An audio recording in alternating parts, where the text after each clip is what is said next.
This video is sponsored by some amazing people on Patreon. Check out the Patreon to play in epic one-shots that I run every month and get access to a ton of other awesome rewards by following the link below. So Matt Mercer is most well known as the DM of Critical Role. And, you know, fair enough. He's pretty f***ing good at being a DM. But turns out he's pretty good at playing a PC too in Exandria Unlimited. I've already made one video about it, but if you thought my unhealthy obsession with Critical Role stopped there, you've got a lot to learn about how weird I get when it comes to this game. So buckle up, smash that like button, and tell your mum you love her, because we're breaking down how the very best players in the world play this game. Here's How Matt Mercer Plays a PC, Part 2. Part 1.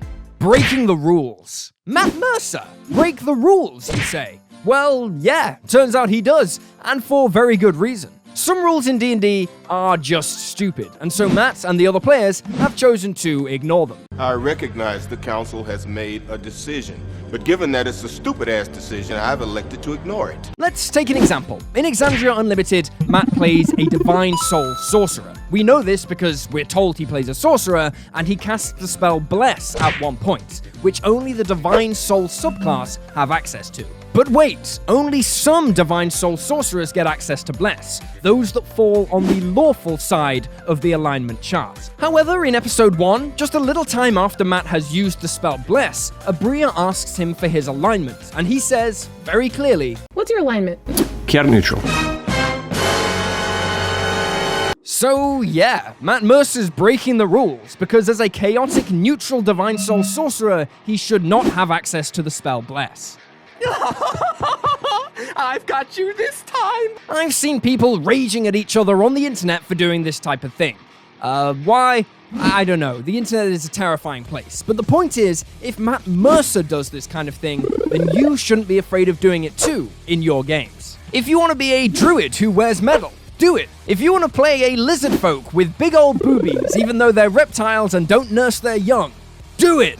Always, chat this stuff over with your DM and other players before you get going. But hell, if you're in one of my games, I'd let you do it. Customizing your games like this can lead to a much fresher experience, and even enhance and develop your character's backstory. Maybe your druid has a very good reason for wearing metal, and it leads to a whole character development and history being created. Matt Mercer breaks the stupid rules, and that means you can too. Part 2. Environment, movement, and action economy. This is something that Matt is amazing at, and will instantly make you more powerful if you can exploit it as well. How about using the environment to provoke the actions you want to see out of your enemies? Check this out.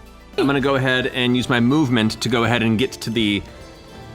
Actually, I'm gonna step up on top, if I can, the boxes up there with the spear at the ready. Here? And I'm gonna try and just get my spear at the ready to try and keep this guy from focusing on Fern and be like, hey, up here, asshole. What Matt is doing here is trying to alleviate the pressure on Ashley's character by making himself the target. This is something I love about Matt's playstyle, and it probably comes from being a DM so much, but he's always positioning himself for the maximum value play. And you know what? It really pays off. You've probably heard that being good at D&D combat is all about action economy. Well, if you can use your movement and the environment to provoke an enemy into attacking you, thus giving a teammate an extra turn, you've netted at least a +1 in action economy. Nerd! To put it simply, maximizing your action economy advantage is how you get good at D&D combat. Remember that a well-played, weaker character will do a hell of a lot more than an uncreatively played powerhouse.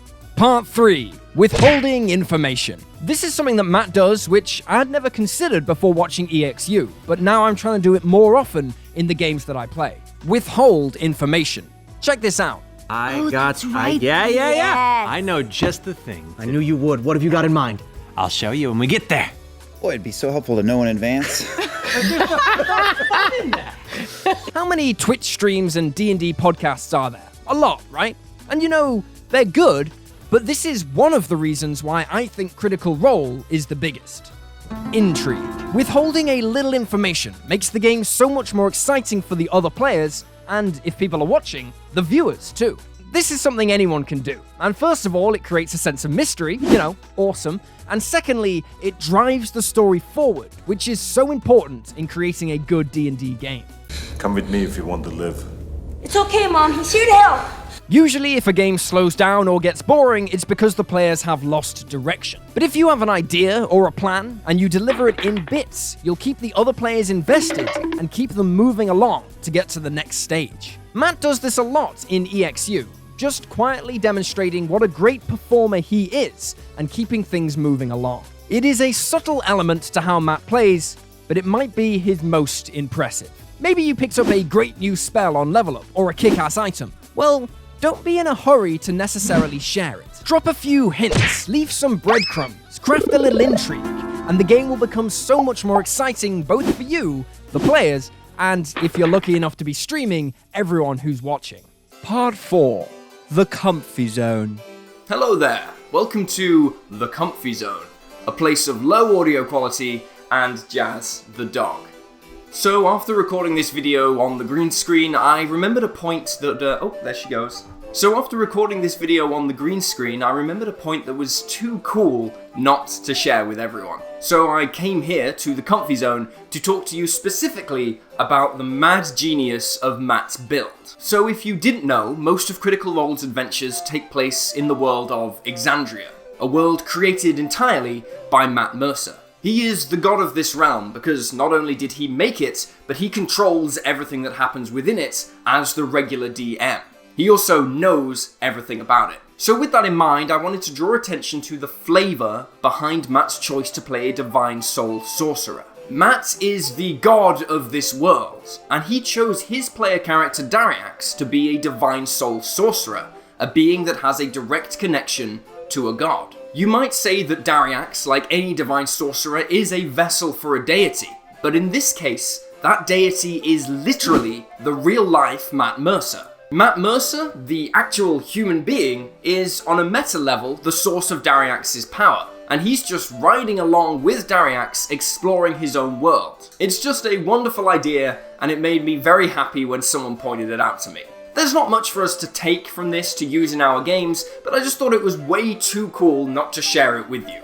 Thanks for coming to my TED Talk, and we'll go back to green screen me for the rest of the video. And that's how Matt Mercer plays a PC in Exandria Unlimited Part 2.